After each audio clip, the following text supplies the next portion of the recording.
You guys hear about this lockout thing? I'm enjoying this so much. Yeah, it seems like we're getting further and further away from opening day every day, and it's got me thinking a lot about opening day in general. And as you know, I'm a weird baseball history guy, and I love weird baseball. So today's video is going to be about the weirdest opening day starters in MLB history. The opening day nod is usually reserved for the aces of every team, but sometimes, you know, it's just some guy, and today's video is dedicated to those guys. Let's not waste too much more time here. Here are the weirdest opening day starters ever, first off with the American League. We're going to start off with the Baltimore Orioles, and they've had some legends like Jim Palmer take the bump on opening day, but recent years have put up some not so great aces. It'd be easy to pick on the newer Orioles teams who sent out the likes of Tommy Milone one season, but let's go a bit further back for their selection. Kevin Millwood had some great seasons with Atlanta, but at the tail end of his career, he got the nod for Game 1 with the O's in 2010. Millwood gave up 2 runs over 5 innings in a loss to the Rays, and he'd go on to lead the American League in losses that season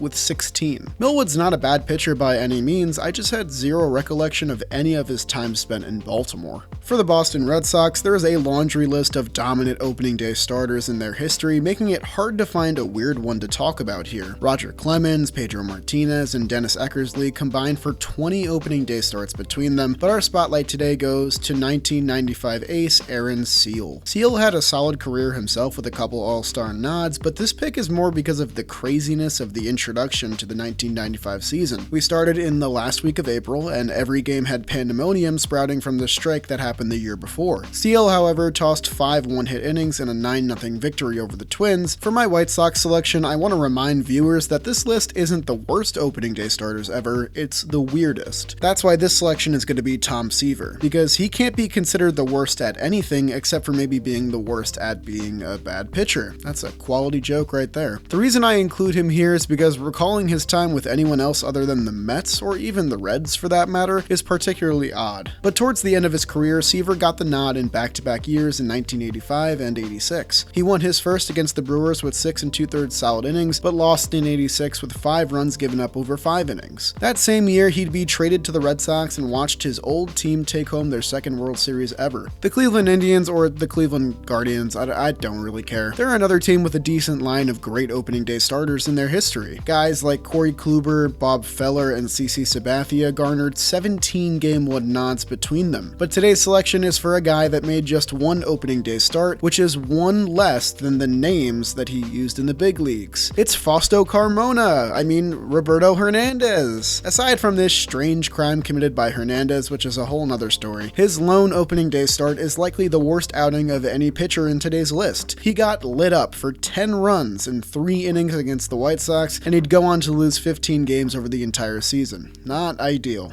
The Tigers are a franchise with plenty of good aces to choose from, including Justin Verlander and Jack Morris, with 20 opening day nods split between them, but my pick here is Hideo Nomo, who made 1 opening day start in his career, not with the Dodgers, it was with the Tigers in 2000. Nomo had a decent career to this point, though struggled in every uniform that wasn't Dodger blue. He bounced from LA to New York to Milwaukee and Boston before taking on this game for the Tigers. He tossed 7 innings of 3-run ball in a victory against the Red Sox, though he'd leave Detroit after just 1 season. Houston has been spoiled with the likes of J.R. Richard, Mike Scott, and Roy Oswalt among other opening day starters. After Oswalt's streak of 8 consecutive opening day starts was snapped in 2011, the Astros rolled out a quartet of strange aces to take the hill for Game 1 in the following 4 years. My pick from that class won't be Wandy Rodriguez, Brett Myers, or Bud Norris, though those are some serious names. The honor will go to Scott Feldman. Scott was a 13-year veteran and had a respectable career, but I had no recollection of him getting an opening day start. Houston made a good call here, as his 7 shutout innings led to a win over the Yankees and kicked off the best season of his career. For the Kansas City Royals, they've had a handful of decent opening day starters, but plenty of duds lumped in between. I thought about giving the nod to maybe a guy like Bruce Chen, but he was a longtime Royal who had some good years there. He didn't feel like a proper option for weird, more just underwhelming. Someone who did give me the weird vibe was Renelvis Hernandez in 2005. Never heard of him? Me neither before I did the research for this video. The 2000s Royals teams were so down bad, and this is a perfect example. After just 12 career starts the year before, Run Elvis, get it? Like run,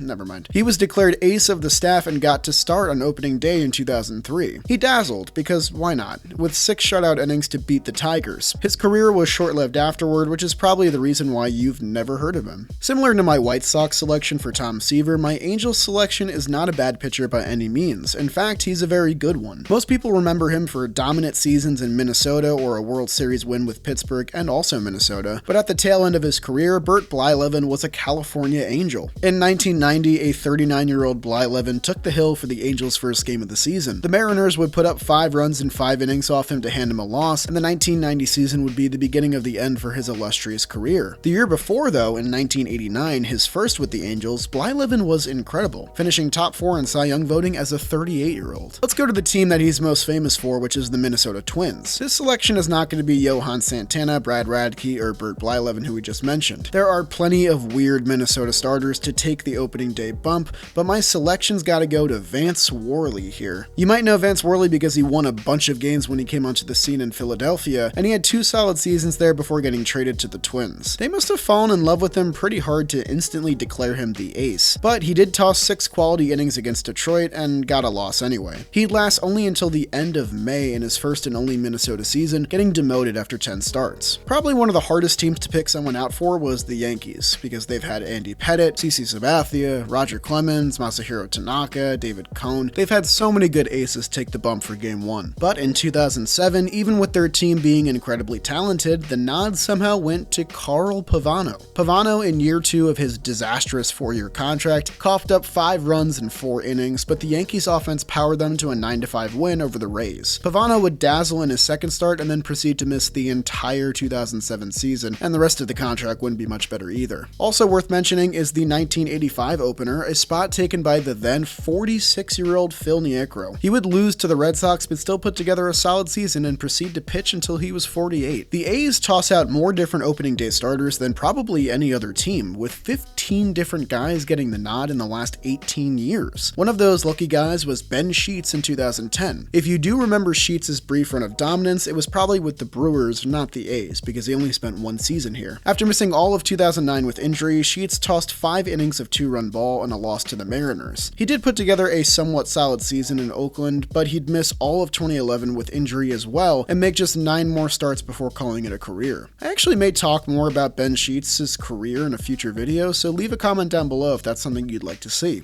The Mariners. They've been blessed with 2 great aces in their franchise history with Felix Hernandez and Randy Johnson, who've collectively put together 17 opening day starts between them. Rudely interrupting what could have been a 12-year opening day streak for King Felix was Eric Bedard in 2008. Bedard was fine, tossing 5 innings of 1-run ball and a win over the Rangers, but most fans were just pissed that King Felix wasn't on the mound for the first game of the season. Felix would start the next day and toss 7 scoreless innings, and the Mariners would lose because that's what happens when Felix Hernandez starts for the Mariners. You probably don't think about starting pitchers when you think about the Rays, but they've actually had a decent list of opening day starters with guys like Chris Archer, David Price, and Tyler Glasnow. But in their early years of mediocrity in the 2000s, they sent up a guy who led MLB in losses the year prior. Steve Traxel, who I didn't even know was ever a Ray, took the hill in an opening day victory over the Twins in 2000. He tossed 7 shutout innings with 7 strikeouts in what would become one of the best starts he had that season. Traxel was the marquee free agent brought in from the all-season prior, though his tenure with the Rays would be very short-lived, getting shipped off to Toronto at the trade deadline. Probably why I don't remember it. The Rangers are another team with tons of different opening day starters over the years, sending a different ace to the bump for Game 1 every single year since 2010. Long gone are the years of Nolan Ryan. But the strangest option of this crop is definitely Tanner Scheppers in 2014. I'm still not sure how this happened. Scheppers did have a great 2013 season, but out of the bullpen, and he had never started a game before getting the nod for the first game of the 2014 season.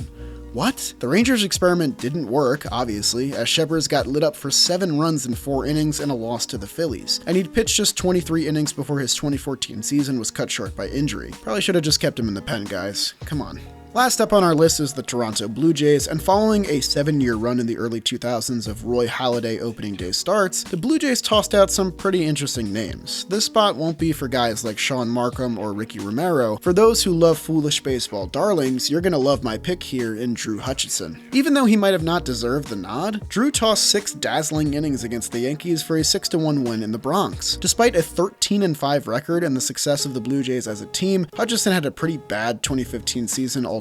He's one of the few guys listed here still kicking it in the big leagues though, with 20 MLB innings in Detroit last season. And that's gonna do it for my list of the weirdest American League opening day starters ever. Hope you guys enjoyed this video. Part 2 with the National League teams is on its way next, but stick around for a word from today's sponsor, Manscaped. I'm once again here to tell you guys about some exciting news across from our friends over at Manscaped, who just launched their 4th generation performance package. The ultimate package includes the Lawnmower 4.0, which has a cutting-edge ceramic blade to reduce grooming accidents thanks to advanced skin-safe technology. It also has a 7,000 RPM motor, a new multi-function on and off switch, and a 4000K LED spotlight for when you need a precise shave. Also, it's waterproof if that wasn't all good enough. But there's plenty more inside the performance package, including the weed whacker to chop off your worst weeds up top in your nose and your ears. There's also the classic products in the crop preserver and the crop reviver to keep your private parts nice and fresh. If you guys go to their website manscaped.com and use the promo code OLIVE,